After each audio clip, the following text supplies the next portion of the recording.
numéro 66, numéro 77, Rabel, numéro 92, Aya Sabi,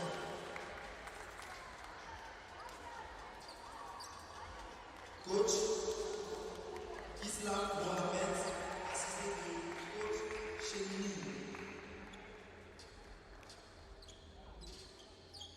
Nous passons à la présentation du Kenya. Numéro 4, Pauline Achille. Numéro 5, Agnès Chichoui. Numéro 6, Bileka. Numéro 7, Brenda. Numéro 8, Joyce. Numéro 9, Akini. Numéro 10, Rihanna Mercy. Numéro 11, Rana Ibo. Numéro 12, Vivan Kura. Numéro 13, Hamidi Elima. Numéro 14, Angelina. Numéro 15, Marion Daphne. Coach Esther Moutali, assisté de Harry Chéri. Commissaire au match, Madame Kala Perry. Habit chef, Christelle Madio du Cameroun, assisté de M. Fall du Sénégal et de Madame Josiane du Madagascar. Mesdames et messieurs, nous allons nous tenir debout pour l'hymne national de la Tunisie.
Mungu Ngovu Yetu, the Kenyan national anthem meaning O God of all creation, and Humat al-Hima, Tunisia's national anthem meaning Defenders of the Homeland.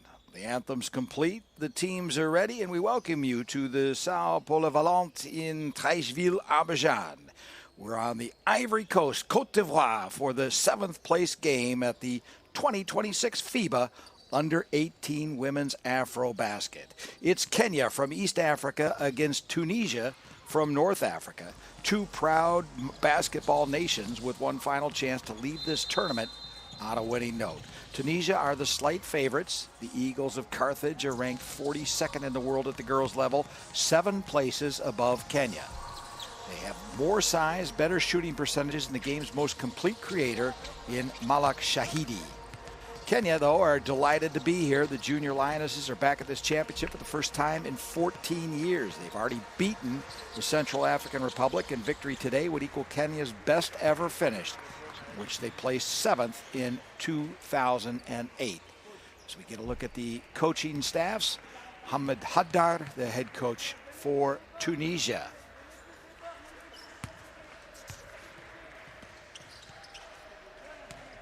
Haddar, who was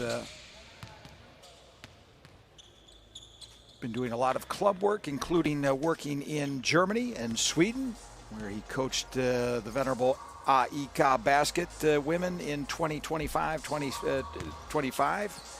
And so he brings a European club background to a technically oriented Tunisian youth team. Coaching the Kenyan team, Esther Boutali, former high-level Kenyan club player who appeared for Equity Bank in the FIBA Africa Club competition.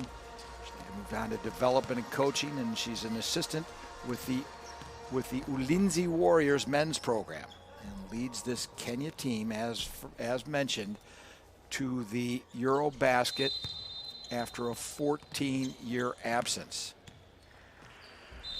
So both teams arrive here today with 1 win and 4 defeats. 7th place is at stake, along with the ranking momentum and the chance to close this African championship out on a victory. Main storyline is control against chaos. Tunisia won a structured half-court game with Shahidi and the 15-year-old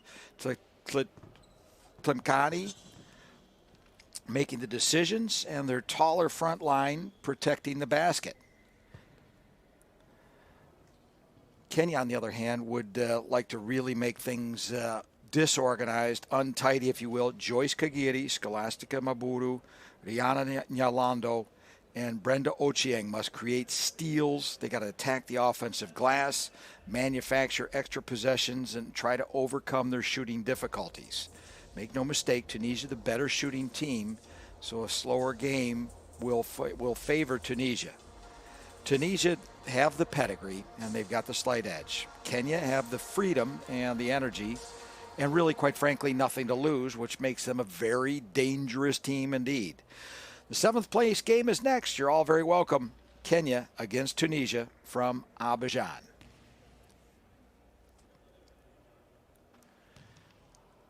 Awaiting the teams onto the court in their lineup are the referees, the crew chief from Cameroon, Christelle Medio; from Senegal, one of the umpires, Pap Fall; and from Madagascar, Josiane Rajonorinia. We're just about ready to start. Tunisia out first on the floor.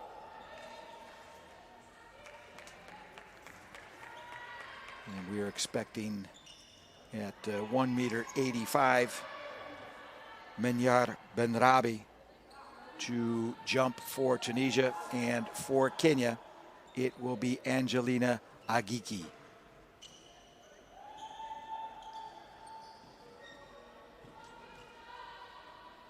Check to the scores table. Everybody ready?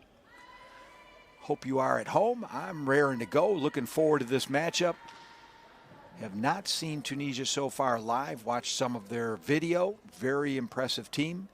And of course, I've had the privilege of working 2 games with the Junior Lionesses involved, and I've certainly liked what I've seen in those 2 outings.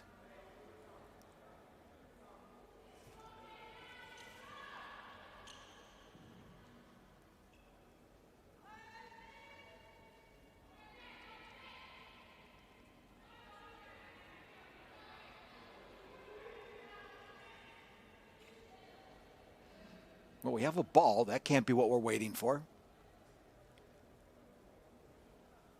We may be waiting for the clock operator to be at the ready. It looks like we're going to have a brief delay. These two teams did meet once before in an under 18 setting. 2008 in the quarterfinals, with Tunisia winning that match by a score of 78-65. And as mentioned, Kenya could equal its best performance by placing 7th, as they did in that tournament. Tunisia trying to avoid matching its 8th place result from 2024. 7th place, of course, would show progression from the last time around, and that would be the goal for today, the maximum that they can attain. Once again, Kenya coming in with the FIBA number 49 ranked Tunisia, slightly higher, 7 places up the ladder at 42. Both with identical 1-4 records here in the tournament. And we'll take a timeout. We've got something going on technically. This, of course, the first game here today. And yet these things happen. If one of the gremlins got into maybe some of the electronics, we don't have a scoring laptop that's cooperating, or the scoreboard, or what have you. So we'll get that sorted out, and we'll get underway before too very long. Gives me a chance to tell you how both teams got here and what they've done in the tournament so far. For Kenya, their opening match was against Uganda, which they lost by a score of 84-57. As mentioned, they were able to defeat the Central African Republic 74-36. They lost to home side Cote d'Ivoire, and Les Elephants beat them by a final tally of 66-28. In the quarterfinal, Mali dispensed with Kenya fairly readily by a count of 93-22, and yesterday they lost the placement match for between 5 and 8 to Uganda by a count of 53-46. And of course, we'll see Uganda later today taking on Cameroon, which also should be a fantastic matchup. For Tunisia, the Eagles of Carthage lost their opening match to the Tigres from Nigeria. Final score is 54-50 in a very close battle. And of course, Nigeria has gone far now in the tournament. They beat Senegal 44-43 and lost to also a very good Cameroon side by a count of 61-51. Probably the biggest disappointment so far for the Carthage Eagles was the loss in the quarterfinal to Cote d'Ivoire by a score of 45-28, and then losing to Cameroon yesterday in the placement matchup by a final score of 68-44. So that's how they arrive at this juncture. Some of the players we'll be looking at this evening for Kenya. We would certainly be looking at Joyce Kagiri, who's been averaging just close to 11 points a game, 6.5 rebounds, and 4.2 steals. Leading scorer, most productive thief. I hate to use that word, but anybody who's watched me do a Kenya broadcast knows that I have a crush, sports crush on Joyce Kagiri. I love to watch her play the game of basketball. And she will possibly come off the bench. We'll see what their starting five was. I didn't get a chance to note it before they left the floor. But whatever the case may be, when the odds are against Kenya, why it's Kagiri who can put this team on her back, and she almost did it yesterday in their losing effort, but just came up a little bit short. Well, it looks like we're ready to tip it off, so I'll save some of the player introductions for after the tip and as we get underway. But for now, it will be Agiki going up against Benrabe. Good ball thrown up. Well, it was tapped by Kenya, but controlled by Tunisia. They're wearing red. They're moving from right to left across your screen here in the first period, and we are underway. Benrabe defers. Here's a drive to the bucket and a dish and a wonderful finish Good opening salvo. And who other than Bendrabi, who got things started to finish off the first offensive possession with a 2-point field goal for the Carthage Eagles. Now Kenya with their first offensive possession. We'll toss up a 3-point shot. They do not shoot well from three-point land. Neither team are prolific three-point shooters, but Kenya at 12% would be considered not doing very well at all from outside the arc. Tunisia shoots a little bit better brand of three-point basket, from doing about 20% in the tournament so far. Here's possibly an attempt from three. It is, and just offline. There's an attempt missing from Nefze. Pauline Achola brought the ball over the timeline, gets it back. Running it from the point. Drive from Ochieng, and she ran out of options, but still managed to get up a fairly decent shot, just couldn't get it to fall. Moving quickly now, Tunisia. Unforced error. Kenya. Top of the key, out to the point, 3-point shot, no good. Rebound is for Haji. Penetration, kick out from the top. Opportunistic rebound, and absolutely Johnny on the spot is number 6, Malak Shahidi. Malak Shahidi with we'll call it a rebound and a pass, because it was just a shot that was a little bit too short. Tunisia, sometimes better lucky than good. And with the ball rolling in for Saibi, Esther Boutali will call a timeout, because she is not pleased with what she's seen from the first couple of minutes of play, and they've already spotted Tunisia half a dozen. A promising start for Tunisia. Kenya still waiting to open their account.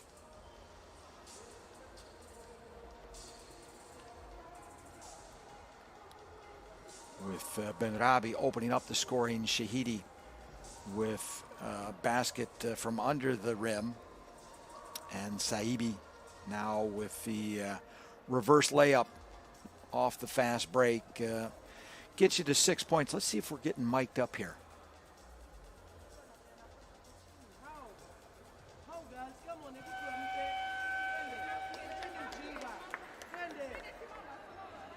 Be careful to shut my trap on the next timeout. We do have a mic in the area. You're going to have to really listen hard, maybe turn up the volume. But it's always interesting to be able to get into the huddle and find out what the ladies are being told on the bench. So 2 minutes 10 played. Tunisia out to a 6-point lead in Kenya. Transit. Ball thrown away.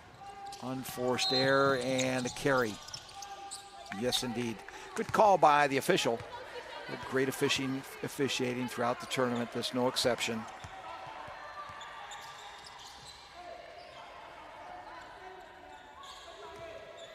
There's the coach, Hamad Hadar, directing traffic from the sideline. At the top, Achola. Right on the wing to Nyalando. She will figure in heavily on both ends of the floor.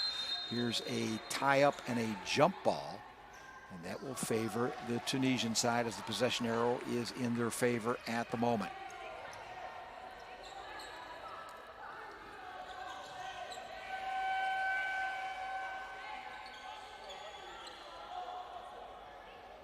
Esther Boutali up and about, barking orders.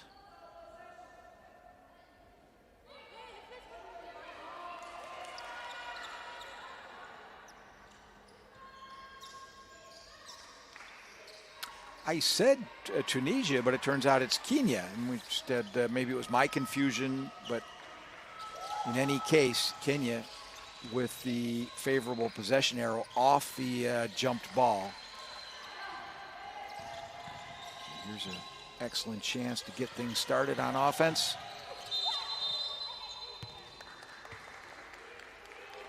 Ball was kicked Could have turned out to be a very interesting assist, but of course you can't do it by drop kicking the ball to your teammate. And Kenya will apply a little bit of half-hearted pressure, easily broken by Tunisia. Whipped out to the wing for a three-point attempt, and it is good. Three-point play from Ala Hadji. She's been averaging fairly well throughout the tournament, and drops the first three-pointer of the game to give Tunisia a 9-point lead. There, our first good look at Joyce Kagiri.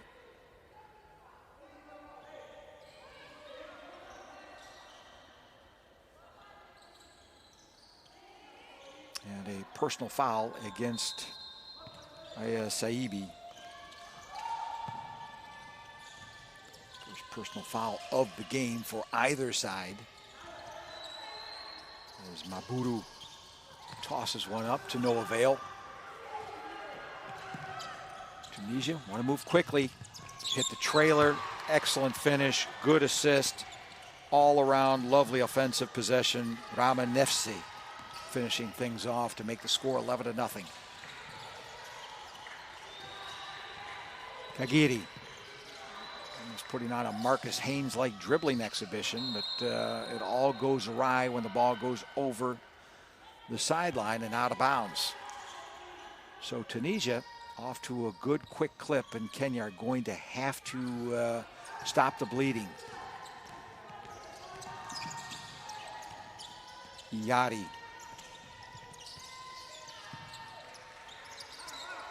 To Shahidi. Malak Shahidi. Wonderful bounce pass. Unfortunately, won't count as an assist.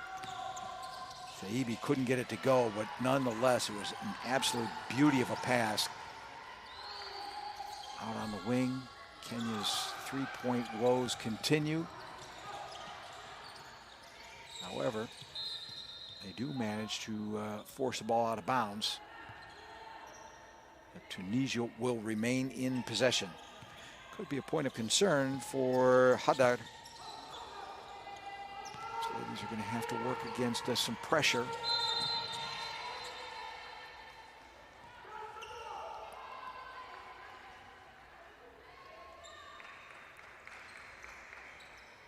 Missed the official signal. I believe that was a violation. I don't know if she saw a carry in there. Whatever the case may be, we'll get a inbound for Kenya. Good pass, nice dodge into the paint, but good recovery defensively from rim protector extraordinaire, Benrabi.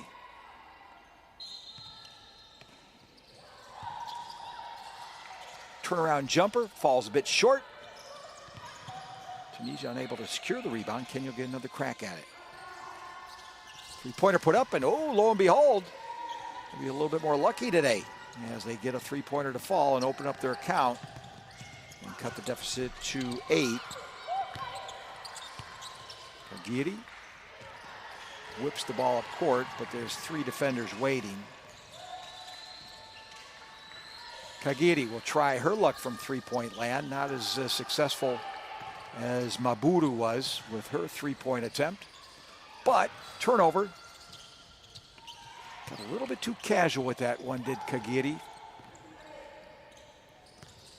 Threw it up off the glass. Nothing doing. Cross-court pass. Cutter.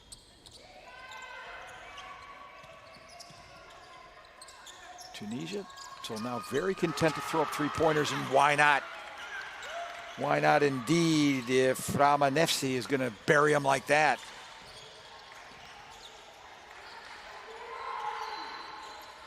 Oh, Kenya would love to duplicate the effort offensively and just do not have the three-point shooters that are up to that task. Coming into the ball game for Tunisia,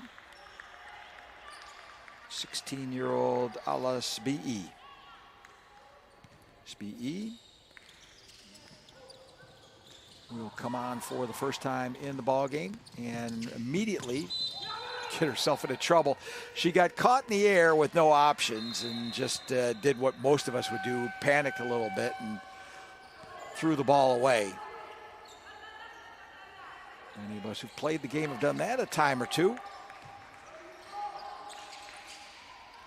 Shahidi leaving the ball game. Kenya had also their substitution with Maburu headed to the bench and Fumbula coming on in her relief. So just under 4 minutes to go. Tunisia accounts for the lion's share of the offense. The Lionesses have one 3-point bucket to their names on the score sheet.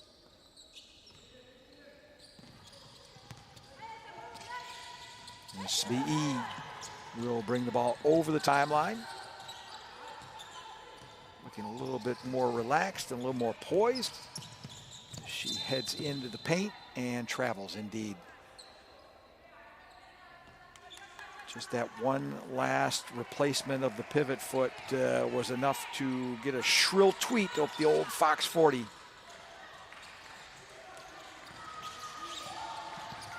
Nyalando. Kagiri trying to muscle her way in for a lay-in, but couldn't do it. Tunisia, very good defensive ball club. Out on the wing to SBE.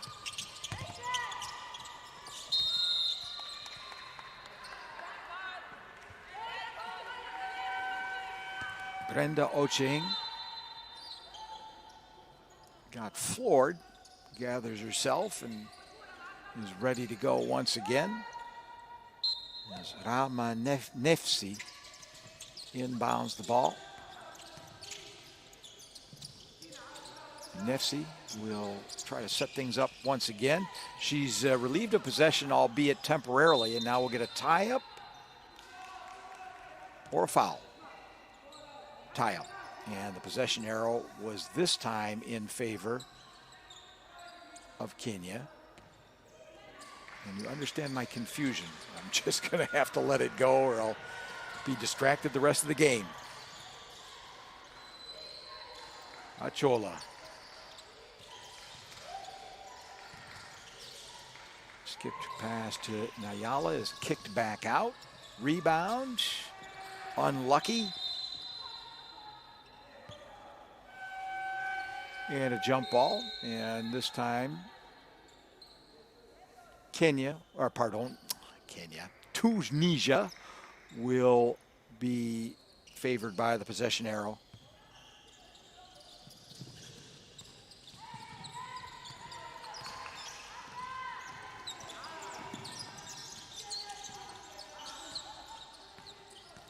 Nefsi adds 6 to the game. Bouassida is in for Tunisia. Good block from Rihanna Nyalando, whose middle name is Mercy, but showed no mercy on that block. But in the meantime, Tunisia managed to bury another three-pointer. Saibi shows that she's not afraid to toss one up from outside the arc.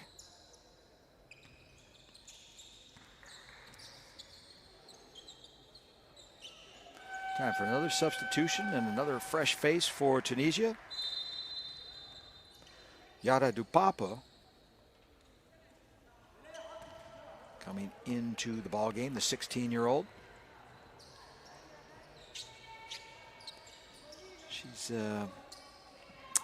what I would describe as a quick guard, able to change pace. Not the best attempt from Tunisia till this moment. Nalando, nothing in the offing down in the low post to kick it out, and Ochieng tries her luck driving into those Tunisian talls and comes away empty-handed. They'll put 3 bodies on 3 bodies and try to pressure the ball. It's broken very easily, and there's the bill which was presented, but it turned out to be all for naught. As Ayari was unable to convert the transition bucket.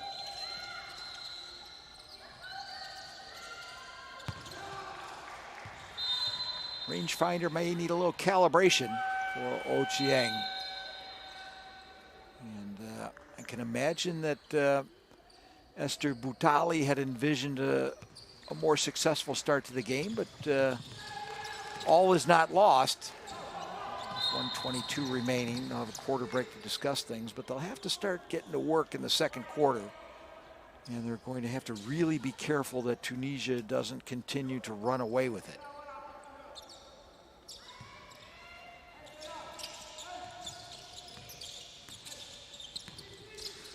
Very effective double screen there from Ayardi. She managed to ward off two junior lionesses.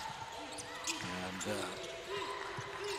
in so doing, allows the three-pointer to fall from Dupape. Yada Dupape with a three-point shot off the assist from Sabii.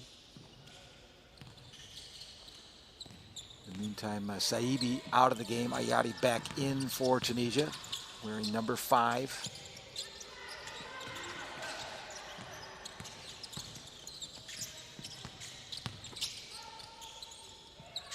Back to Bouassida, and Bouassida called for what my father used to call dancing without the music. Traveling violation against Tunisia.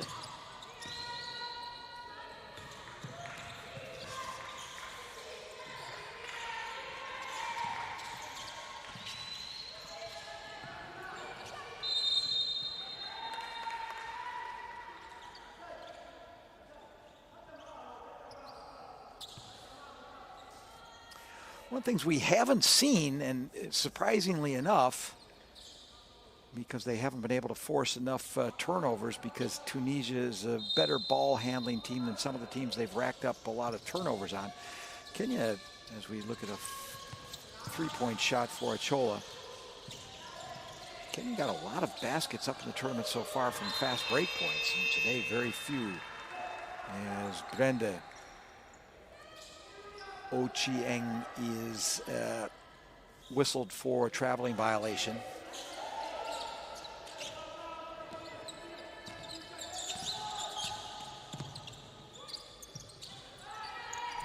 From the wing, another three-pointer falling for Bouassida.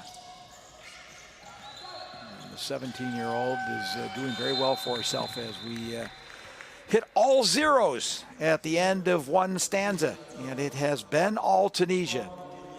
They've methodically built up a 20-point lead, and that's something that Kenya is going to have to address early and often in the second quarter if they want to make this a competitive ball game.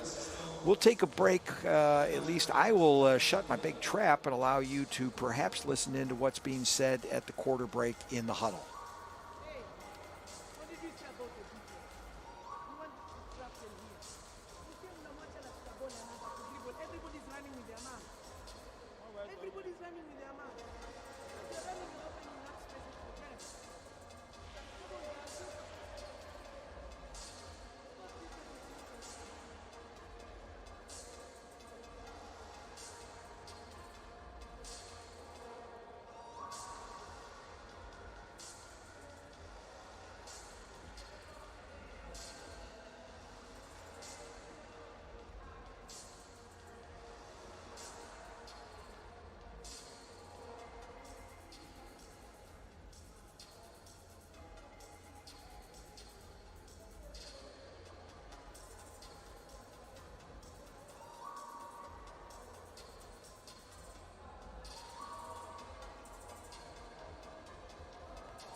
to get started here on the second quarter of play, with Tunisia leading Kenya by a score of 23-3.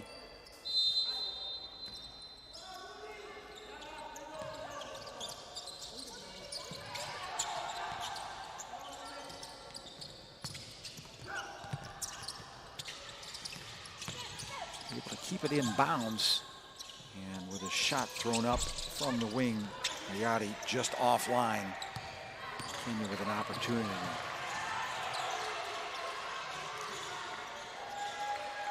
Yolando, Ochieng.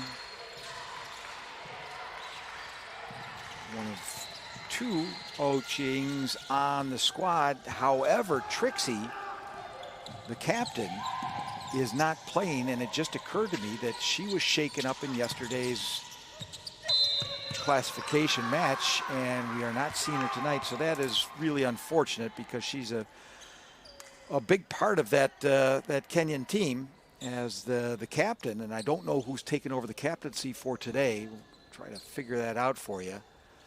But just unfortunate, and it was a very exciting player to watch, and we'll certainly wish her a speedy recovery.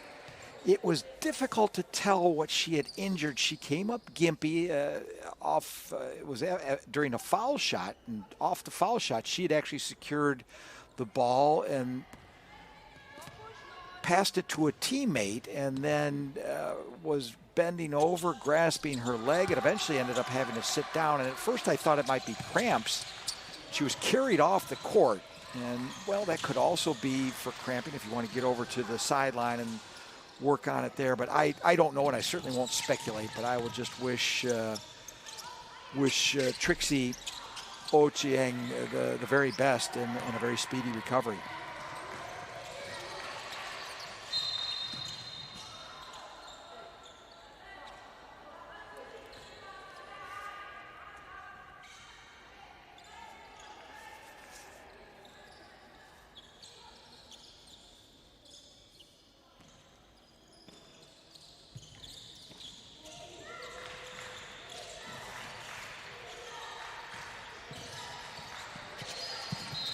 The other half of the Ochieng tandem, Brenda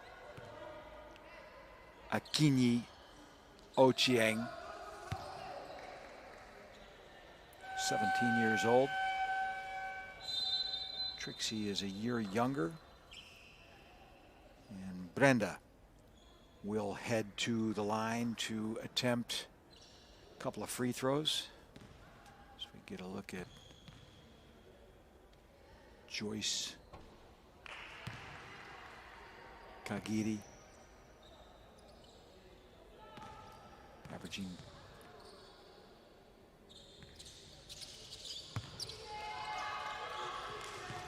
1 for 2 for the foul line.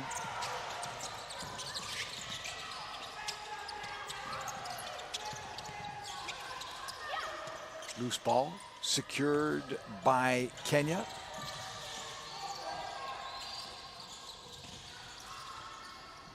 They've not been granted all too many gifts by the Eagles of Carthage, Tunisian ladies team.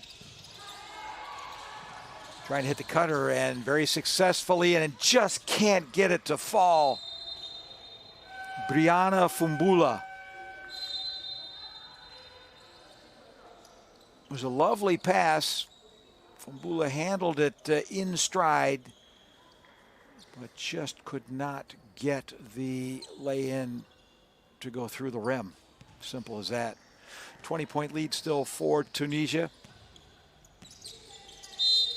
Lady Lionesses with 1 point here in the second quarter. Tunisia not exactly setting the world on fire, because they only have 1 point as well, with well, just under 2 minutes elapsed.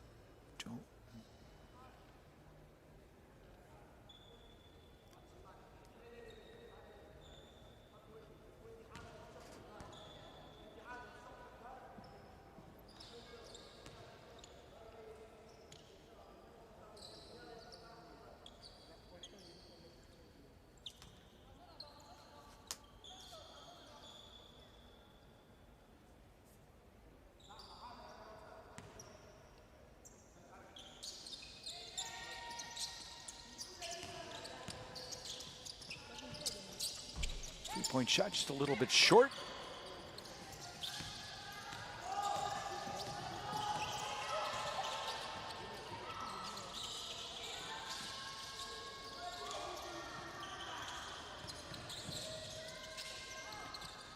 When in doubt, go to Kagiri. This time it just happened to fall into her hands, but she knew exactly what to do with the basketball.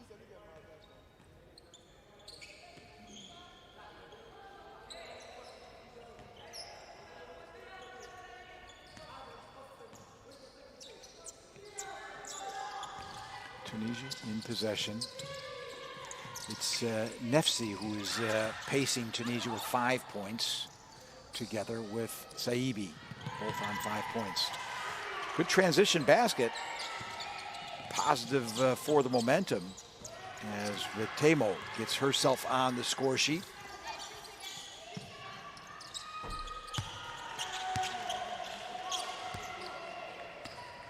Matched at the other end by Haji.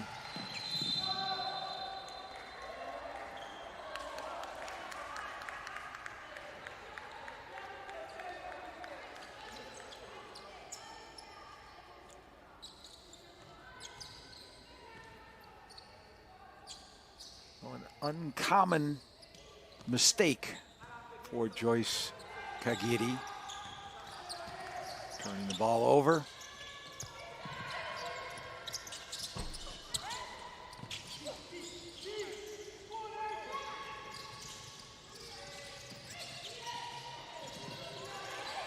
Kagiri whips it to the wing for another three-point attempt. It's just absolutely not the fort of Kenya.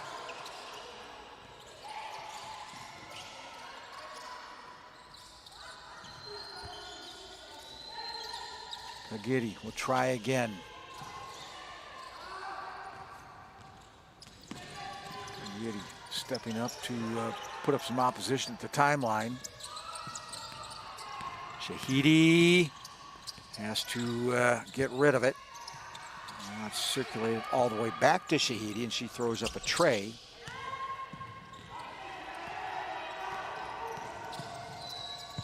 Ochieng could not finish off the transition. There was a lot of contact for no foul. Saibi runs into a defender. But, if Popfall didn't see anything in there, I'm going to defer to him because he's a lot closer to the action than I am.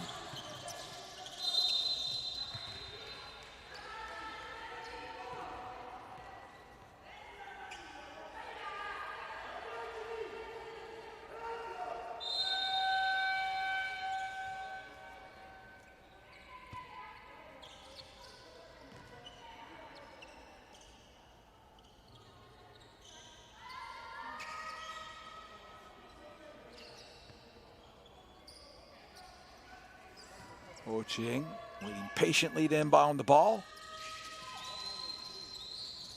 I think she waited just a little bit too long to attempt to get it into Rihanna Nyalando.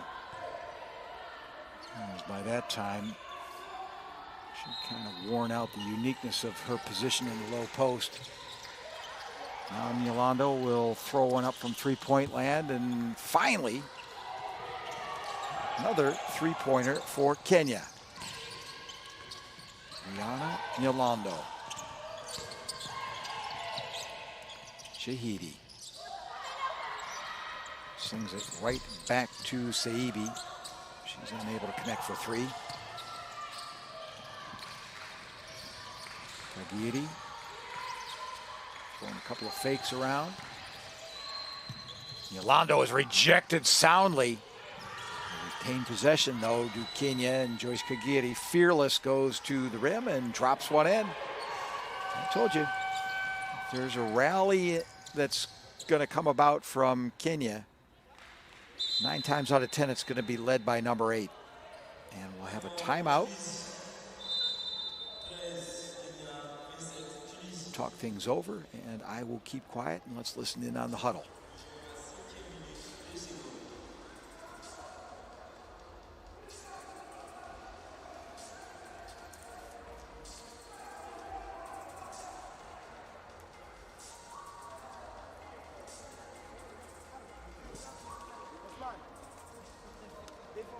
شنو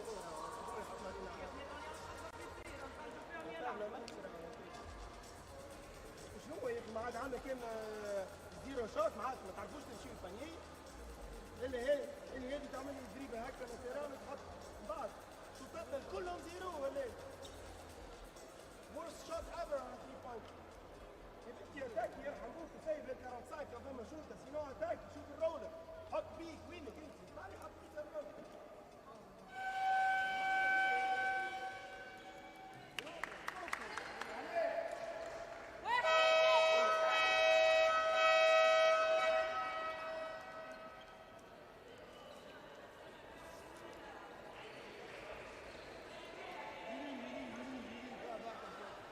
So Mohammed Haddar giving the instructions to the Lady Carthage Eagles.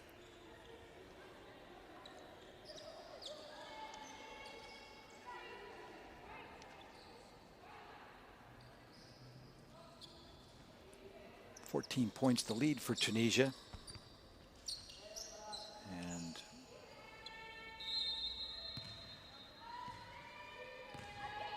Nefsi inbounds, and Shahidi brings the ball up the court. Shahidi whips it out to Nefsi, open in the low post, and boy, she might have had a better chance of just going it herself. An unforced error and a turnover for Tunisia.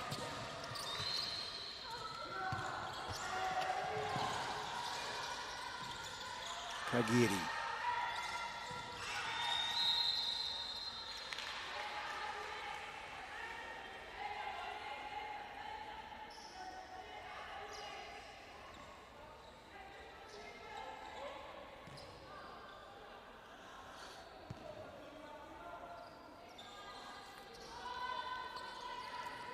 Shahidi with the foul.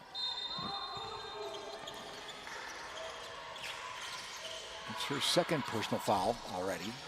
And Kenya coming up with another 3-point. I'll tell you, that's a quick way to start chipping away at that deficit. It's down to 9.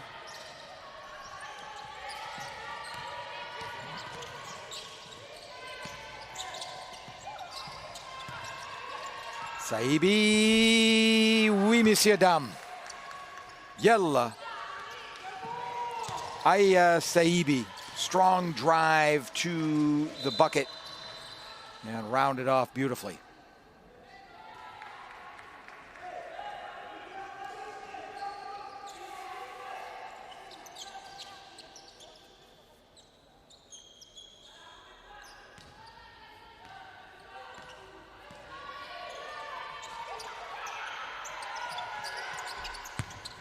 Three-point attempt no good. Rebound Kagiri.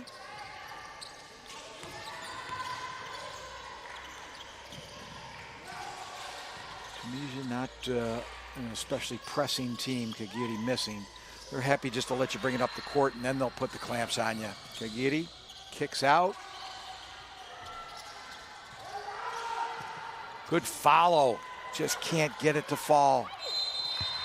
2 attempts off the three-point miss, but this time resulting in a foul as Kagiri will get the opportunity to go and attempt a couple of free throws. 3.5 minutes remaining. I believe Esther Boutali will be mildly relieved by the performance of late of the junior Lady Lionesses. I'll get it right one of these times. Get a substitution. Tunisia putting another tall in the lineup. First time we've seen Wesden Barhoumi. Barhoumi, 17-year-old, 1.87 meters.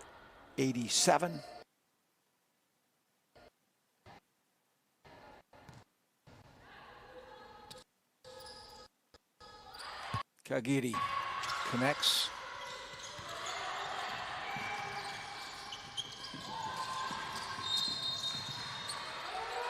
Ching lost a little bit of awareness of where she was on the floor, touched the ball while out of bounds.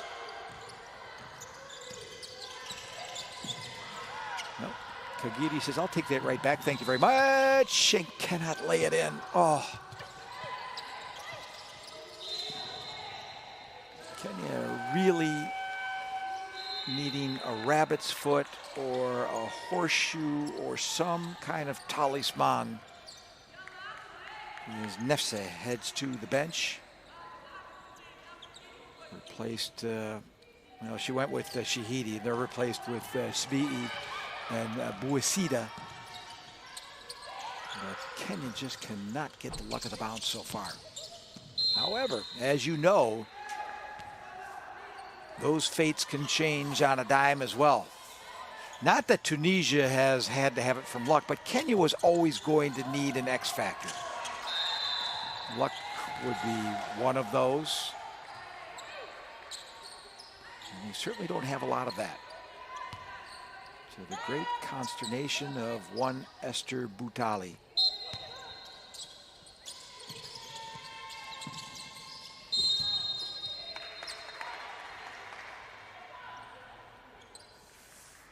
Foul called.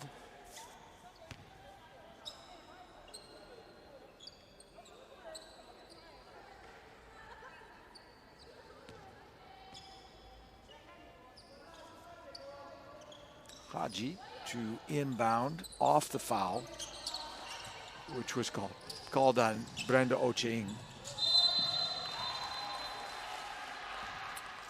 Backcourt violation. If a picture can sometimes say 1,000 words, and that was not something that Mohamed Haddad has taught the Lady Eagles to do. Good drive. Oh, and once again, just unable to convert at the back end of a drive to the bucket. Tunisia now with 2.5 minutes. Turnover. Yolanda holds things up. They'll allow the offense to settle. No, they won't. Ocheng will now. They'll bring it back. Yolanda back to Kagiri. He has to push that one up from that distance. It's a little bit outside her comfort zone. Ball whipped into the low post. It was a bit of a hot potato. Kagiri just tossing one up the court, hoping that Fumbula can run it down, which she does, but they'll have to set up the offense. We'll wait for Joyce to come up and run it.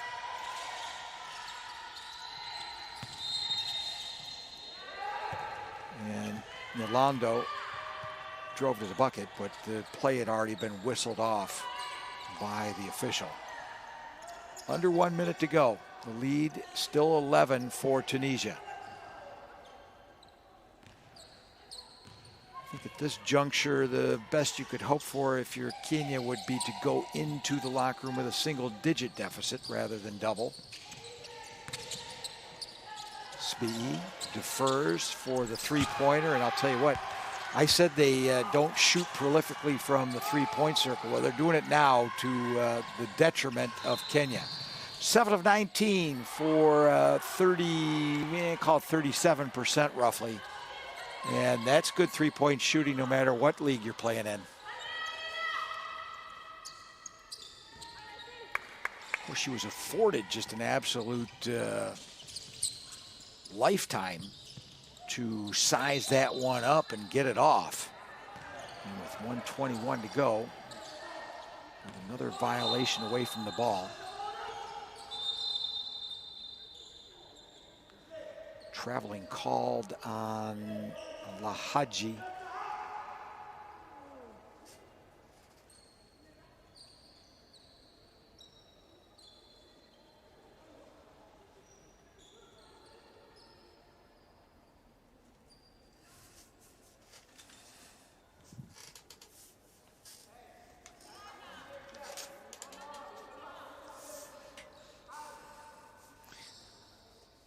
Discussion at the scorer's table.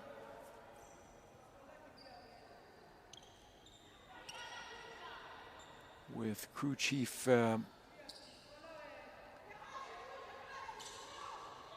Cristel Maggio. Now Londo. Made one earlier, can't duplicate the feet. That's going to be a carry travel, depending on your prerogative. Kind of did a little of each.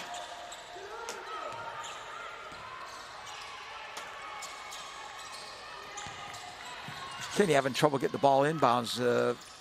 Those rare pressure moments for Tunisia. Of course, that sneaks right up on you. Some of these pressing teams we've seen, you get used to it. Sometimes mused about how they don't pull it off even in 40 point, even with enjoying 40-point margins. I had my explanation for that. I hope I don't have to do it again today, because I can understand it, I can explain it to you, but do I like it? No.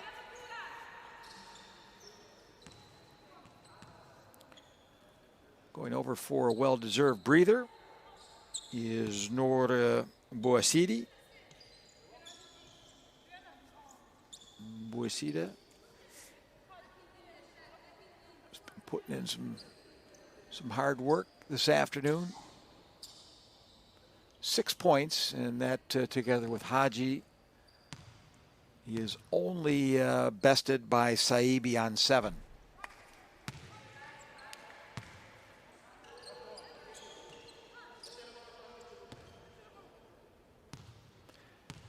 And with her 7 points, Saibi can't add to it. And as time runs down here in the second quarter,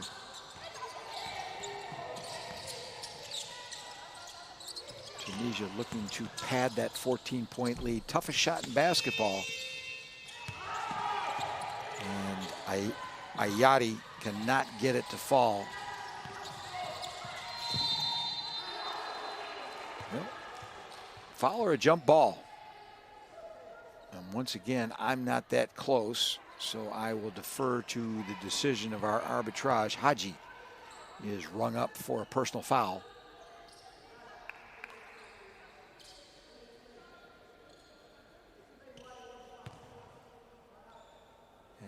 Joyce Kagiri will go to the free throw line. Yeah, I can entertain the, oh, he's talking about something different. I just keep my big mouth shut and let Joyce Kagiri hit one of her free throws, which she does.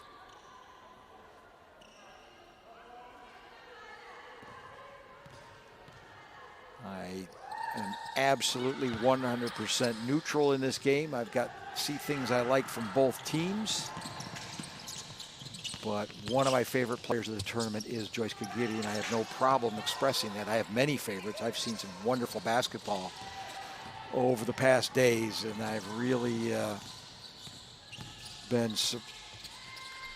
happy to see the development of some of these up and rising stars in African basketball. Brings us to a close, and Kenya not quite able to bring the deficit back to single digits, but 10 points is certainly not insurmountable. Manageable deficit, and they did really a lot of hard work to bring it back to that.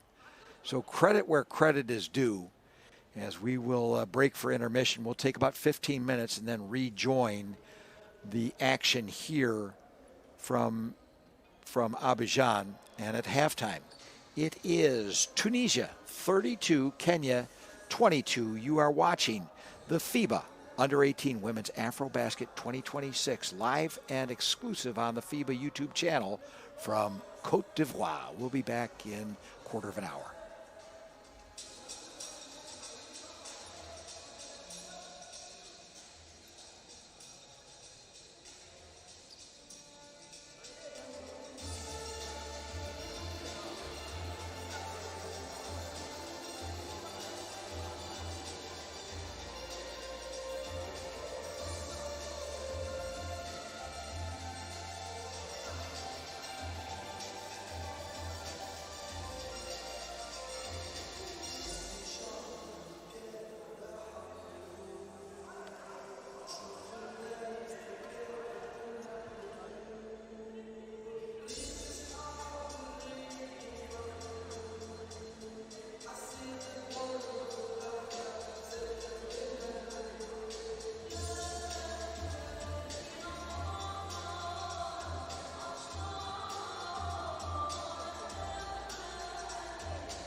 Welcome back to Abidjan as we get ready to get things started here in the third quarter. Tunisia leading Kenya 32-22 after 2 periods of play.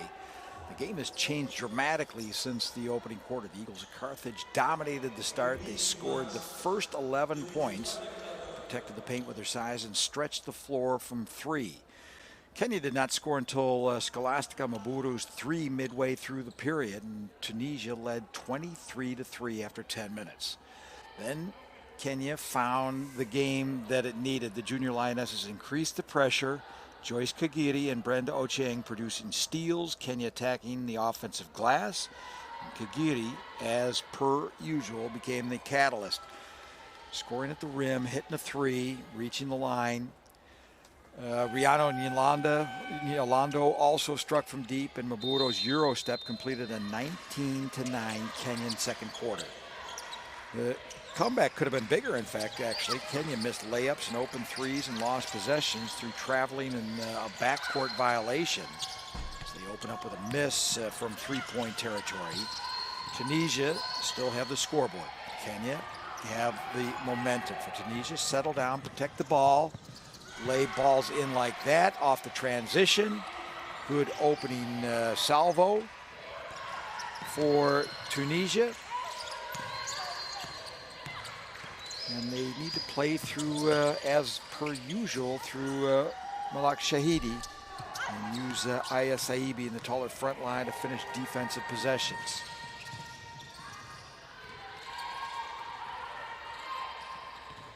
For Kenya, I think the key is to keep the pressure high, but convert the steals and the rebounds and value the next pass.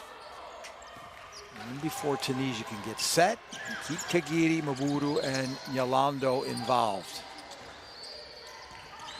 7th place game is still very much anybody's ball game. Nyalando trying to work against Saibi. She is fouled and will have the opportunity to try for 2 points in a slightly less stressful environment, namely from the free throw line. I take that back. I would have thought that was in the act of shooting, but not my call to make.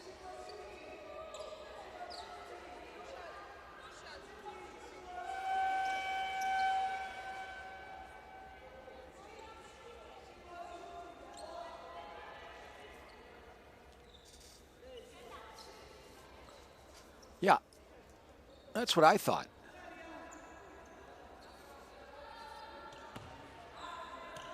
Josiana Rajanurina, umpire from Madagascar, coming in to set the record straight. There's Guyana Nyalando. Goes 2 for 2 from the line. That's also going to help the effort. And the lead is cut back to 10 points as Tunisia look to open up things for themselves here in the third quarter of play. Saibi.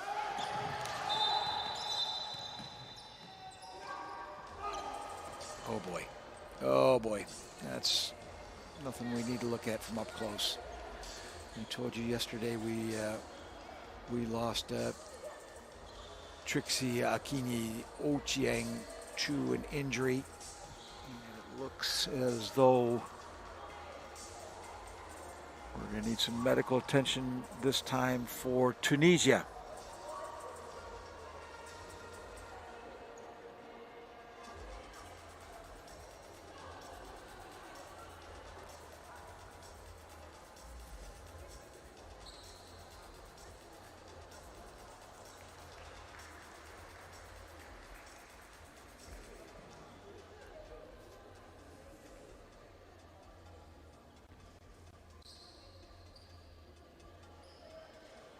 Yeah, there's no need to rush her off the court. I think they're going to bring out a brancard or a stretcher, if you will.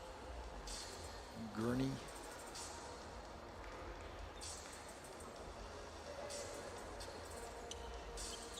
There's Flemish would say a drachherry.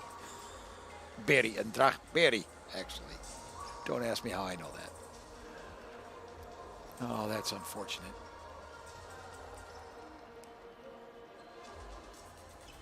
Now the secret is everybody lift at the same time. Hold on for dear life. 1, 2, 3, count together. So far, so good. And I'm very sorry. I'll probably be able to figure it out through attrition. Is that Shahidi?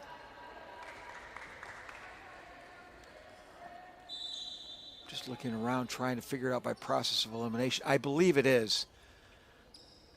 And that is really unfortunate. Yes, it is. I can already deduce it. I think she just twisted that ankle, but I think she's really done a number. I'm not going to go any further. It doesn't serve any purpose. It's just really unfortunate for not only Malak Shahidi, but of course the Lady Eagles of Carthage, because they're missing in the loss of Shahidi, their primary creator. And till now, she has only 2 points on the evening, but that's, to say the least, below her abilities. And she's been averaging she's been averaging almost 11 points a game.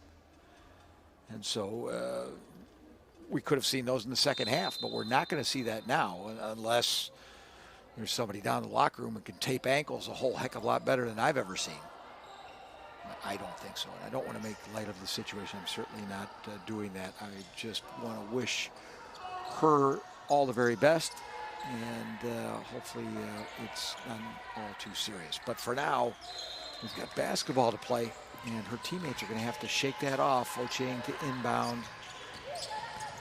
Kenya have plenty of work to do. They've got to keep chipping away at that Tunisian lead. They spot them in the first quarter. And they've been doing a good job of it. Joyce Kagiri providing the on-court leadership. That time she just got a little bit too low on the baseline to put up that shot. And Tunisia are robbed of the ball. Joyce Kagiri. Oh my goodness. And a rebound, and just unable to turn that into a positive offensive possession. Sbii tossing one up. Ochieng working against Sbii. Over to Kagiri. She in turn working against Haji. She gets a bit of daylight and tosses one up from three. And you see that's within her range, and that's not a strain, and that's a much more natural shot for Joyce Kagiri. She's taken one that I recall in the first half where she was just outside her comfort zone and really has to throw a lot of extra body English into the ball. And that's a tough make.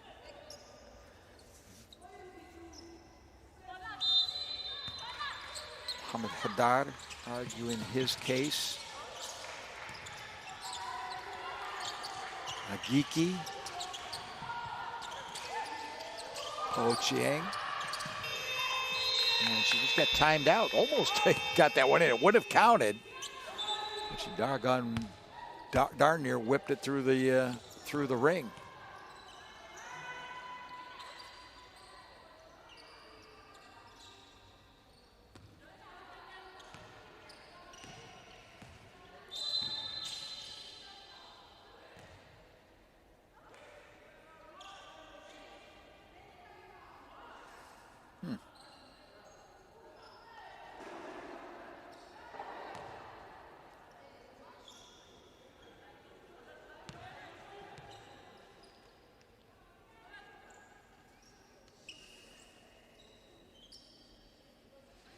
I don't know what the issue is, and I don't know if this is the same issue we were discussing. All of a sudden, Yusuf Cherny, the assistant, was getting involved. Now, Mohamed Haddad pleading his case. And I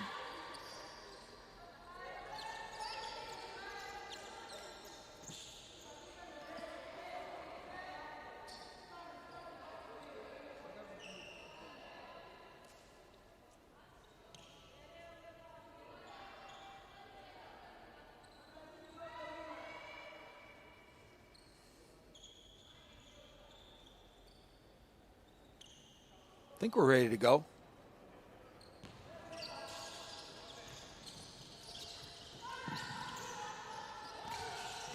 Svi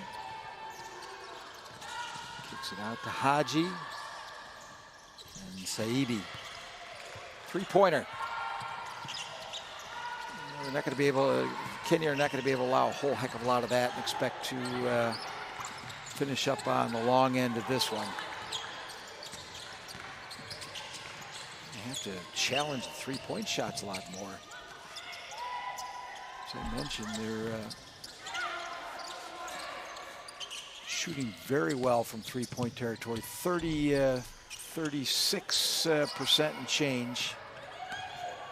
Two-point field goal from Ochieng will help in maintaining pace in any case. Sabii, Saibi. Tough miss for Nevzi. Nevzi already has 5. It's Saibi on 12 who is pacing all scores, and the Eagles of Carthage. And for the Lady Lionesses, I'll give you 2 guesses who's leading the score sheet. Yes, you got it, Joyce Kagiri.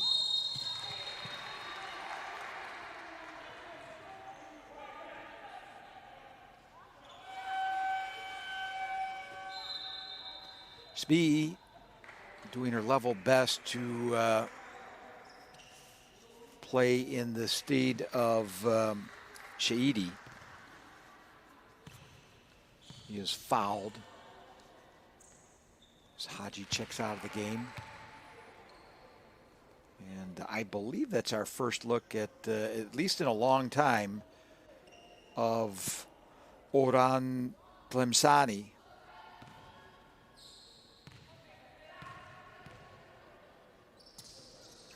Sbi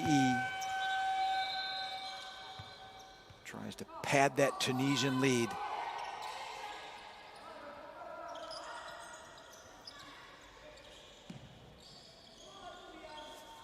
Whilst Angelina Agiki goes over to the bench. She is replaced by Fumbulo. Fumbulo checking back in. Joyce Kagiri trying another three-point shot. Saibi brings the ball over the timeline, defers, gets it back, and runs it from the point.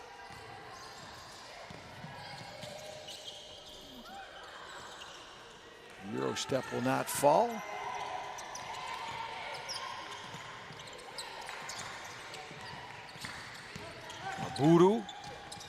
Maburu. That's what the doctor ordered. Sabi.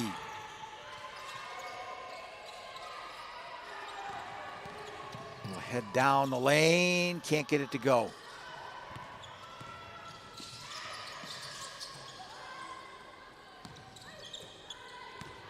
Kagiri needed to put it up left-handed. Seen that a lot in the past week.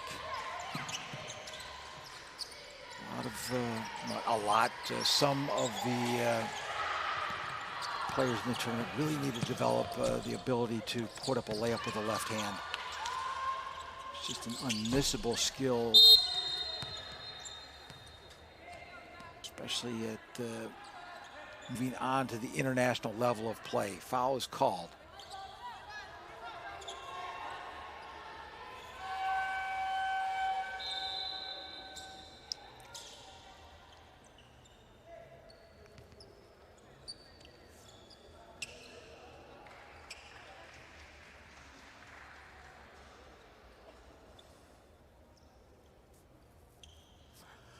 Personal foul called on Nevsi.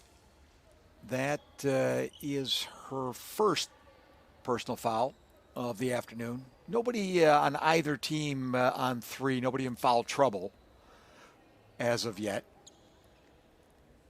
Several on 2, not worth mentioning at this juncture. Kenya looking to get it back to a single-digit deficit. Yolando took off a little too quickly for the liking of the umpire.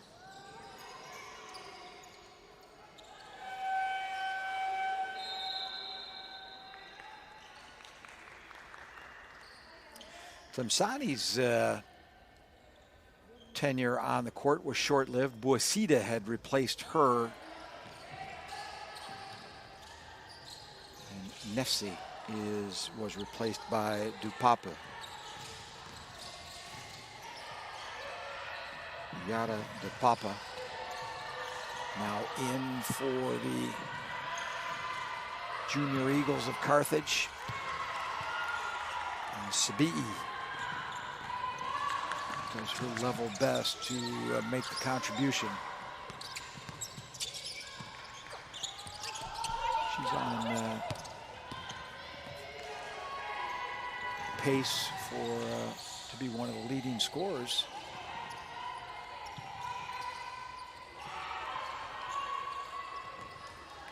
Steal, Joyce Kagiri. Joyce will have to circle back and wait for the troops to arrive. Well, ill-advised, she went right into the trees of the forest and learned a lesson, I hope. Wonderful behind the back pass and a classy finish. That's a highlight reel right there. Menyar Benrabi with the finish. But Sabi'i with a very classic behind the backer.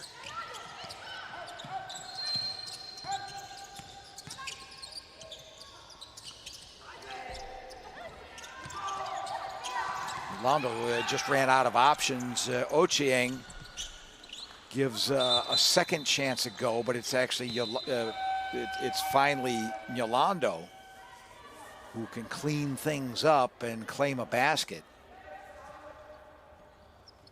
But it's been a tough third quarter so far from Kenya. They have not been able to make a dent in that Tunisian lead, which has really start to feel very structural. And now it's 14 points.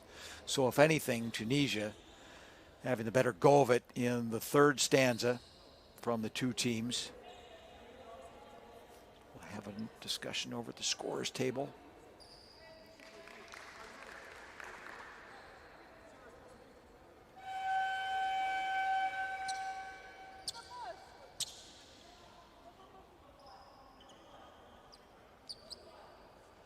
And also insofar that the coach has to be involved. Once again, I don't know what the issue is. I have no idea if it's a discrepancy over scoring, over...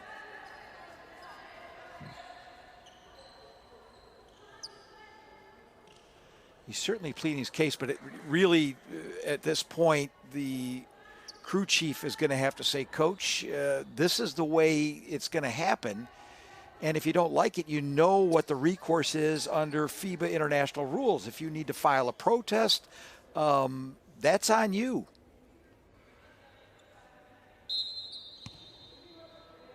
We got a basketball game to play. We've got one after this. I'll get you up to snuff on the rest of the action today. You can't stay here forever. We've only paid the rent for 4 quarters of basketball. Sbi is really coming into her own. You've just seen her grow in the game, and she knows that she's being relied upon in the absence of Shahidi to run that offense together with Haji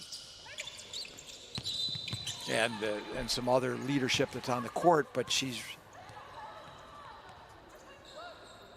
the 16-year-old is just showing more and more poise as the game goes on. And that behind the back pass is going to be all over the gram. I guarantee you that. And that was a bit of a forced error. That might be a half commentator jinx I just put on Sabi'i. My apologies if that was the case, but certainly wasn't the intention. We have a shooting foul now. Kenya will, part of the equation to get this whole thing solved is also going to be some decent free throw shooting. They've been fairly good so far, shooting 77%, 7 to 9 from the line. Far better, pardon me, than Tunisia, who are only running at about a 50% clip, 3 of 6, in fact, exactly 50%. And there's a commentator curse if I ever saw one. As I live and breathe.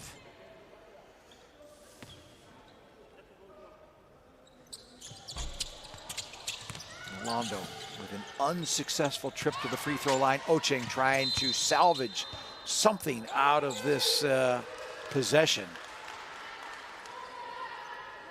And she will get the same opportunity to show her free throw shooting prowess. Personal foul against Ayadi. Hazal Ayadi. Rung up for the foul. I've not seen a lot of her today. Only played 4 minutes so far in the ball game.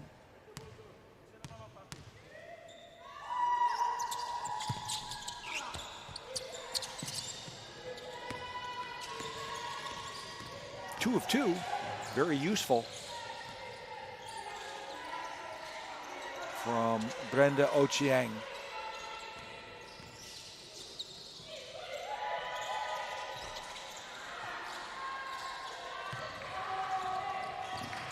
Just the shot, but the confidence that she's playing with is remarkable. And it's Shahidi back in the ball game. Okay. Miracles never cease to exist.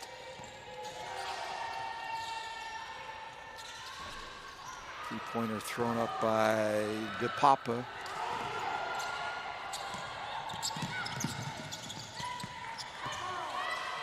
And to their credit, Kenya are hanging around. That didn't help the effort. This is Shahidi. Cross-court pass. Up and in. And needed basket for Boisida.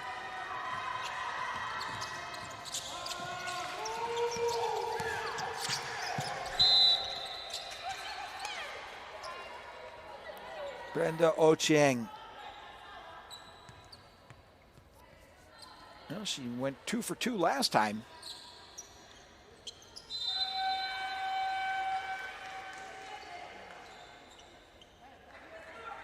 Which were 2 of her sum total of 4 points. She'll try to make that 6.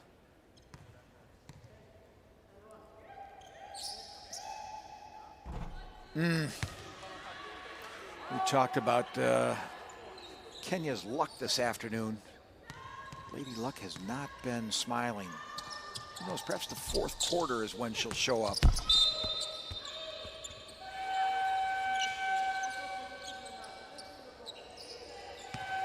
Well, we're certainly relieved that Malak Shahidi is A-OK and available. And like I say, maybe one of the physios knows a trick or two. As Mvula goes to the bench, replaced by Agnes Gichuri, who we have also sparingly seen, as in not so far, so her first seconds of the afternoon. Agnes Gichuri.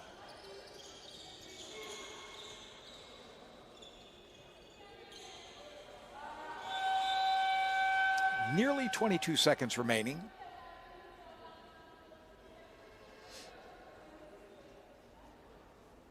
Tunisia inbound. 6 seconds on the shot clock. Oh.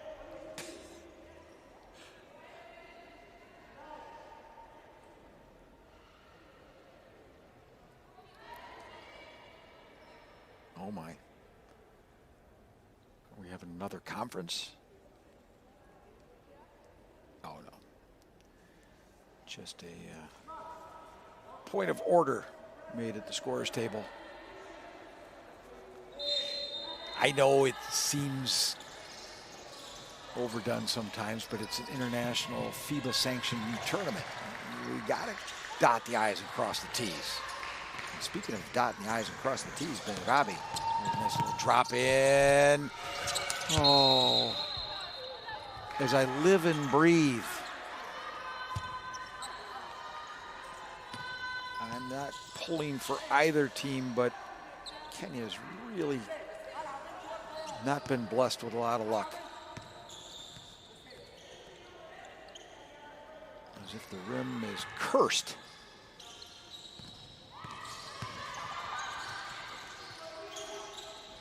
Long bomb from three. Prayer thrown up as time expires by Shahidi. And Tunisia have closed out the third period of play, leaving the court with a 15-point lead. And as I say, Kenya has not been blessed with a lot of luck, but they're going to either have to make their own fortune or Lady Luck is going to have to show up in the fourth quarter. But there's a lot of work to do, and they did not show a lot of positive signs and did not give us a lot of confidence that they're able to overcome this deficit that they've allowed to run up against Tunisia. After three, it's 48-33. Let's listen in to the huddle.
So Tunisia win the third quarter, 16-11.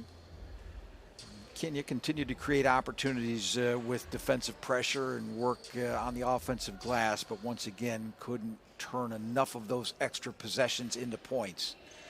Kagiri, Achola, Maburu, Yolanda all generated steals, and Yolanda led the scoring with 6 points in the quarter. Kenya just missed too many layups and left 5 points at the free throw line. Saibi was the major reason for the trouble around the basket, protecting the rim with 3 blocks in the last period, and also tossing in 5. So Tunisia remaining composed whenever Kenya threatened. Sbi supplied 5 points, including a 3-pointer. Rabi scored twice inside. Wasida helped Tunisia close the quarter strongly before Benrabi's basket moved the advantage back out to 15. Now, Kenya have 10 minutes left, and that's a good positive start.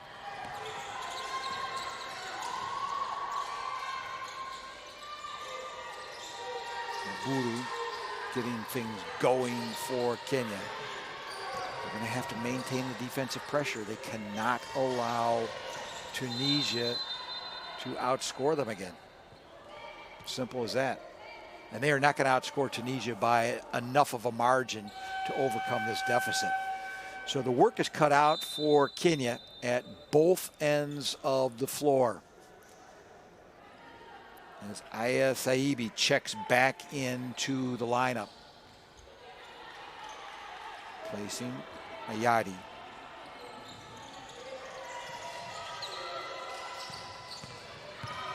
Baseline. Throws it up, does Benrabi, and she continues to be such a contributor out there on the floor for the Eagles of Carthage.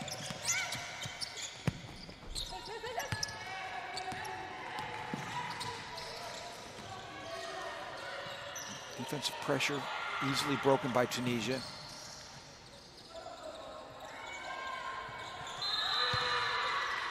Benrabi. And I don't know if it's premature for me to say so, but if that's not on fire, it's pretty close to being on fire.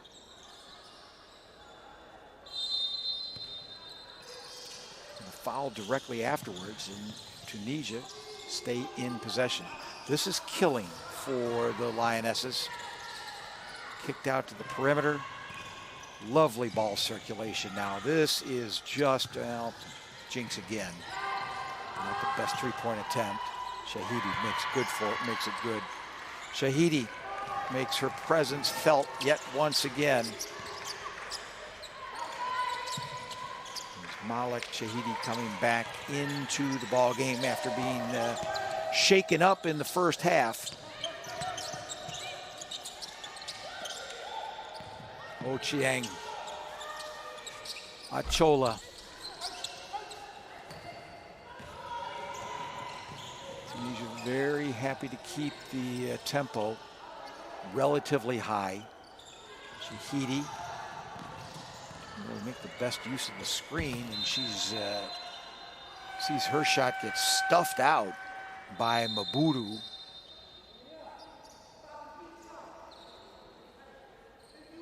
Scholastica Mabudu looks like she's mad at something.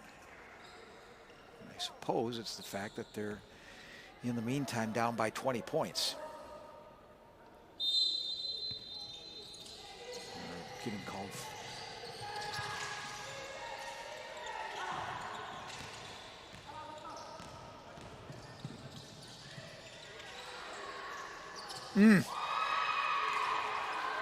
Who is it?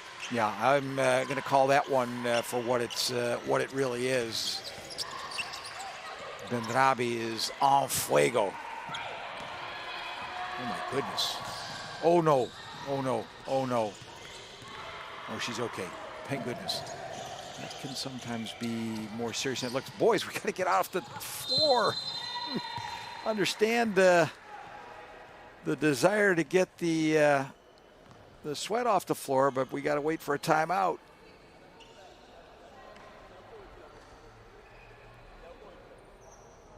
Smooth operator.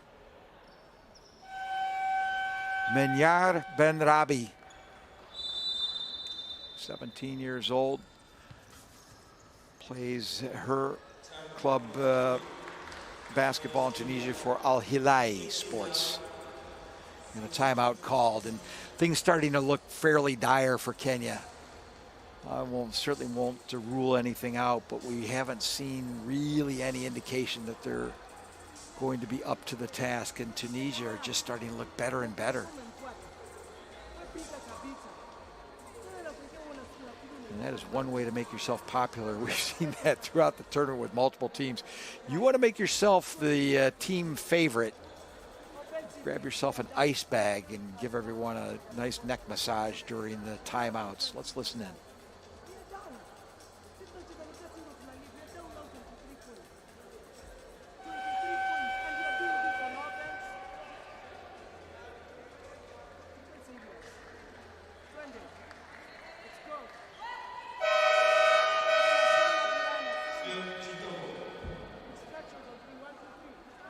Make it a good one, Strap.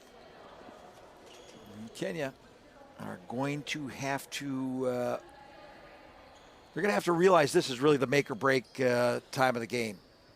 Yeah, and the cameraman zooms in without even me saying so on the person who is most likely to be able to mount the comeback.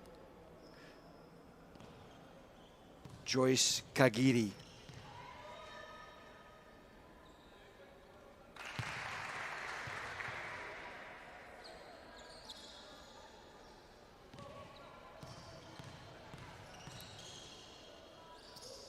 Buasida, also very serviceable. And Rabi is now on 14 points to pace all score. She's passed Saibi.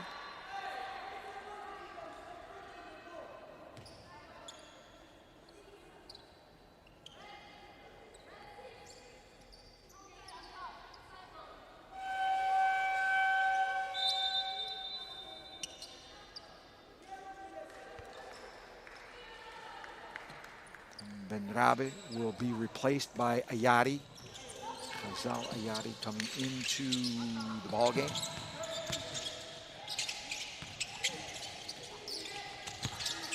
Spin move, jumper. That would have been so lovely if it would have finished. Kagiri also can't come up with it. Rebound for Saibi, and she's fouled. Coach needs to be careful. He's out there helping the officials, and well, we all know how much game officials love being assisted by a coach along the sideline. Being sarcastic, of course.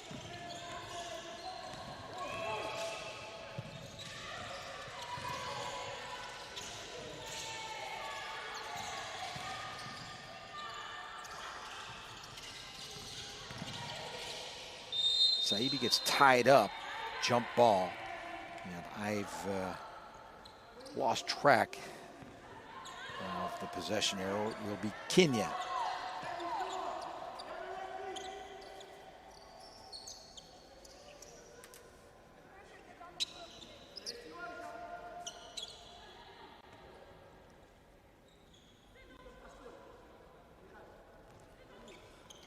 Just a friendly reminder, this is the first of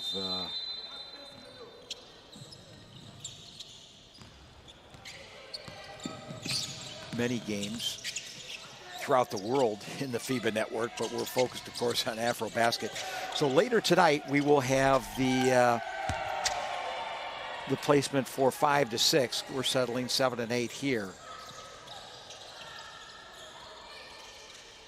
And that will be between Uganda and Cameroon, and that is going to be an entertaining basketball game, I assure you. I have not had the opportunity to call a game for Cameroon yet. I have seen Uganda, and but I'm looking very much forward to seeing that game. I'm looking very much forward to calling a game with the Cameroonians. They play a really wonderful brand of basketball. Uganda are going to have their hands full, and it's going to be a great matchup, I assure you, from this very court. Tip-off is at 6 p.m. local time, which is also GMT. That's a travel. And that's 8 o'clock Central European time, which, of course, would be 2 o'clock in North America. If you're watching from Oceania, if you're not in bed, you should be, but you're going to have to work out the time difference for yourself. It's above my cognitive possibilities. So that's the women's competition. Plenty of games also on the men's side as we are sorting out the semifinals and the 7 to 8s, and the 5 to 8s. First semifinal is just tipped off, or is just about to tip off, rather, excuse me. Mali against Senegal. 5:30 local time. Madagascar. Been watching too much football the past couple of days. Madagascar will play Chad with Ngabayaya. If you haven't seen him play yet, well worth the time. That's a 5:30 local time tip-off. The other semifinal between home side Cote d'Ivoire and Cameroon will tip off at 8 o'clock local time. That's, of course, over at the other venue, the Palais des Sports in Treichville, here in Treichville. That's going to be electric, I guarantee you. There is an absolute bedlam when the Cote d'Ivoire supporters are in the house. Fortunately, it was not enough to get the Lady Elephants over the stripe yesterday, but they will be back in force to make sure that Les Elephants are up to the task, and Cameroon are going to be walking into an absolute bedlam here in Cote d'Ivoire. That is, once again, that's an 8 o'clock Central European time. I'm sorry, I need to convert the times. Central European time, that's a 6 o'clock local tip-off. And we'll finish out the night sorting out 5 and 6 for the men. That is a 10:30 Central European time tip-off, which is an 8:30 local time. That between Tunisia and the Pharaohs. So the Carthage Eagles and the Pharaohs will do battle, and that will be an interesting matchup as well. So plenty of action both on the men's and women's side. I hope personally you join us for the matchup between Uganda and Cameroon, if you could possibly stand to listen to me for 2 more hours today, because that is my call this afternoon. And hope to have you with us. And of course, don't forget tomorrow, full slate of finals and bronze medal games here in Cote d'Ivoire as we round out this wonderful edition of AfroBasket 2026. So Kenya, in the meantime, are really whittling the lead back, and it's time that I will pay full attention, having now done all the public service announcements. But with 4:04 to go, there's some possibilities, albeit a very narrow window just given the time constraints. And as is often the case, Tunisia is no longer the biggest opponent of Kenya. It's the clock operator. I shouldn't say that. It's the clock, and the clock operator operates it, but I don't want anyone to have the impression that somebody is having a heavy finger or a light finger in someone's favor, because that's absolutely not the intention, the case, or anything that I'm implying. So let's just leave it at clock, but that's exactly what Kenya's up against. And, of course, doesn't help the case that they're up against the likes of Bendrabi, amongst others, and in this case, Malak Shahidi.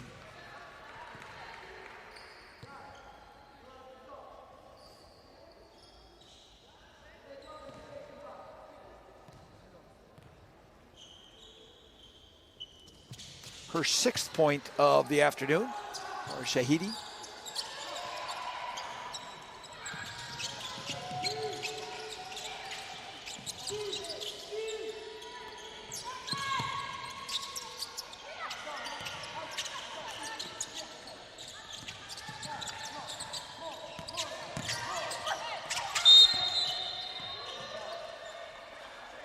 Thought it might have been a jump ball, but Pop Foul has called a foul.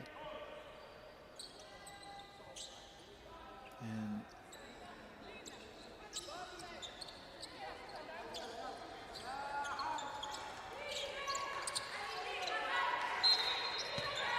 still not in the bonus. Kenya will have to settle for possession.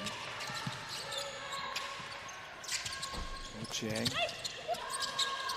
going some distance, and now they'll be lucky to get it back. Joyce Kagiri secures the basketball. She's got 8 minutes to run this off, 8 seconds rather to run this offense. Ochieng driving, and she didn't really have an exit strategy. Albeit, I think giving up a couple of centimeters. Haji wasn't going to give away anything without a struggle. She does foul Ochieng, but now she'll have to earn her points from the free throw line.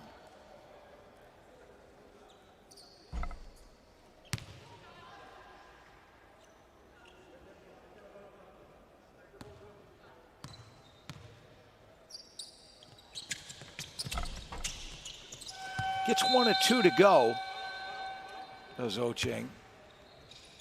And the deficit is 22.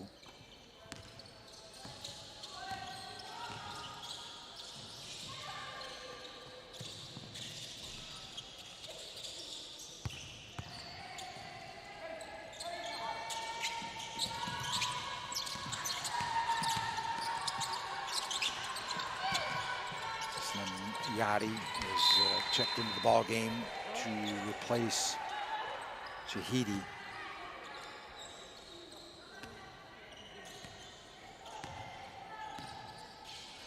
Three minutes left to go. Yadi unable to finish off what she started. Chiang driving. Yadi coming up for a closer look at the basket. Oh, she just couldn't navigate the last defender, or circumnavigate is what she really needed to do. Well, she's floored. She's going to go to the line, and as usual, Joyce Kagidi is just out there competing like nobody's business.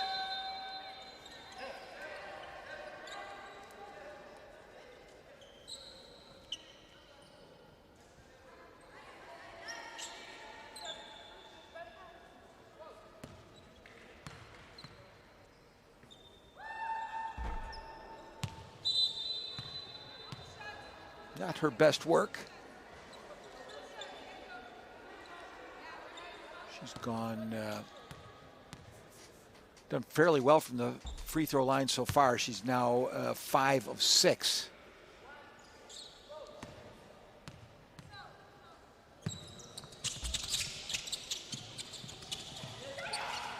Trying to get it right back, and they do. They force the turnover. Kagiri driving the baseline. She's rejected. But in the process, fouled in the act of shooting, so she'll head right back to the charity stripe.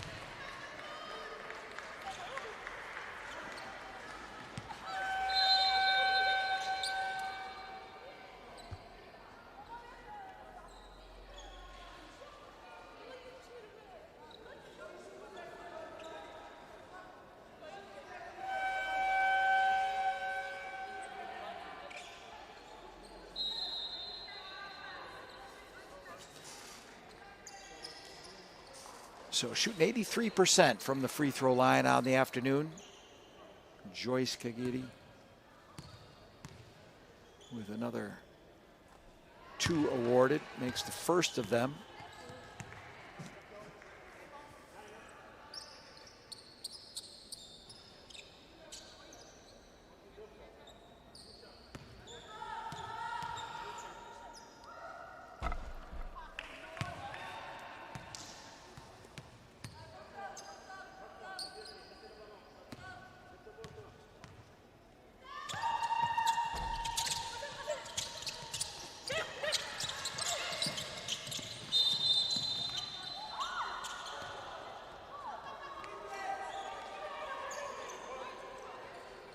Well, melee avoided by throwing up the thumbs and calling for a jump ball. It favors Tunisia this time around.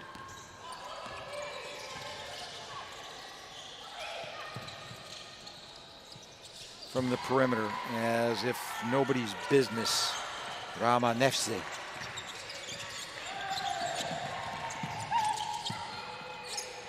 Nefse intercepts an errant pass and goes coast to coast and one. As if we might have forgotten about Rama Nefse.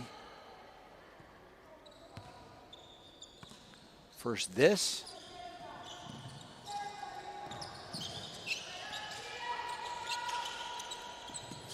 And then a lovely coast-to-coast trip.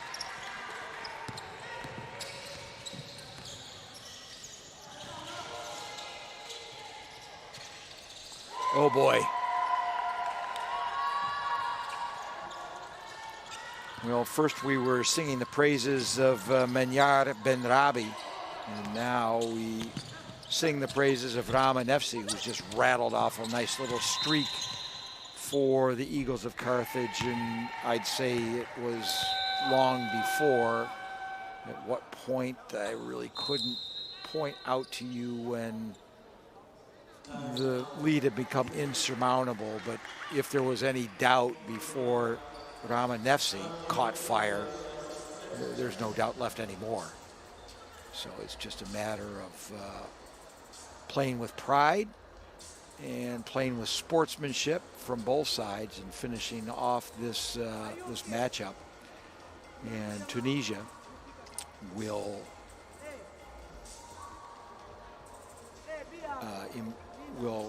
finish 7th for the tournament.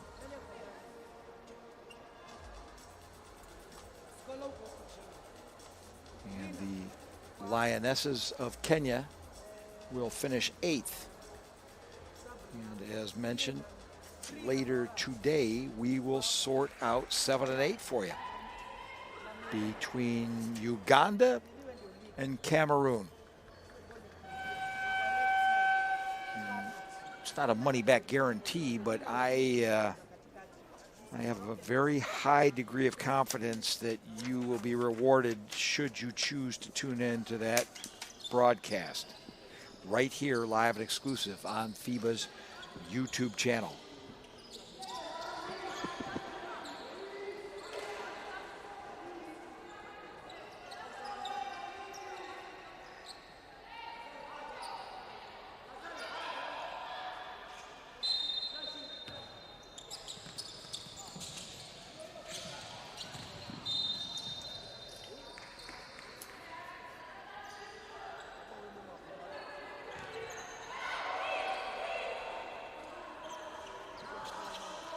So for Tunisia, a step up since the last time they joined the AfroBasket,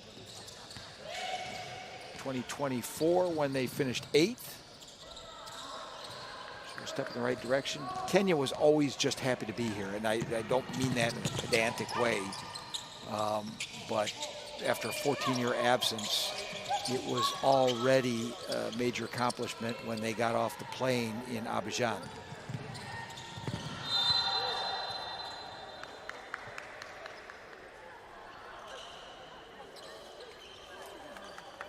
Finish up without any injuries. Ratemo coming in and a bit clumsy.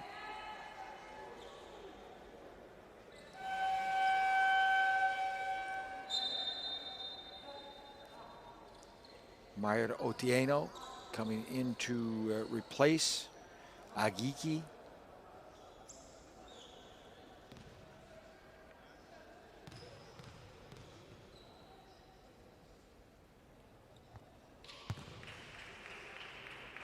Agiki did not score.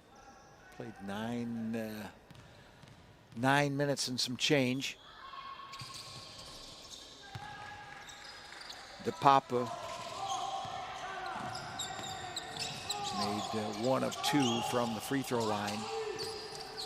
And we're now under a minute. Kenya trying to finish on a positive note. Mbula.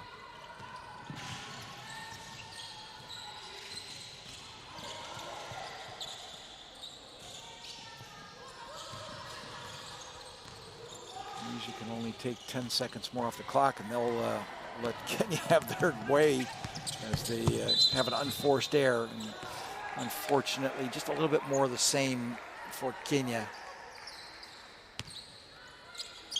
Lost the handle.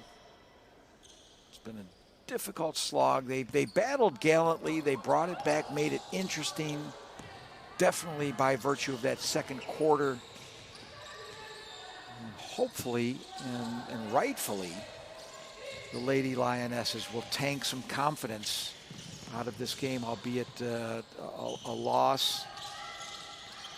And for Tunisia, it wasn't always a stellar performance. It certainly wasn't flawless, but we saw patches where in fact it was flawless, where in fact it was what the beautiful game of basketball, or how the beautiful game of basketball was meant to be played. And we tip of the hat to Tunisia, and the Lady Eagles of Carthage finishing in 7th place and finishing on a positive note to close out their presence here at EuroBasket 2026 for Kenya. Once again, everything that happened after they boarded the plane in Nairobi was always going to be historical. And with heads on high, they will leave the floor, having put in a solid performance, AfroBasket, leaving with they picked up the win against the Central African Republic in decided fashion, by the way. And the handshakes all around. Good sportsmanship was certainly, by and large, on display, and it was a pleasure to watch. Speaking of pleasures, it was my pleasure and a privilege to bring you this game. It will be very much the same this evening by this cordial invitation to join me for the 8 o'clock Central European Time, 6 o'clock local time tip-off of the matchup between Uganda and Cameroon. Until then, from the Salle Polyvalente here in Treichville, in the city of Abidjan, in the lovely country of Côte d'Ivoire. Final score, Tunisia 69, Kenya 43. We will see you later or the next time. Until then, au revoir, yalla, and goodbye.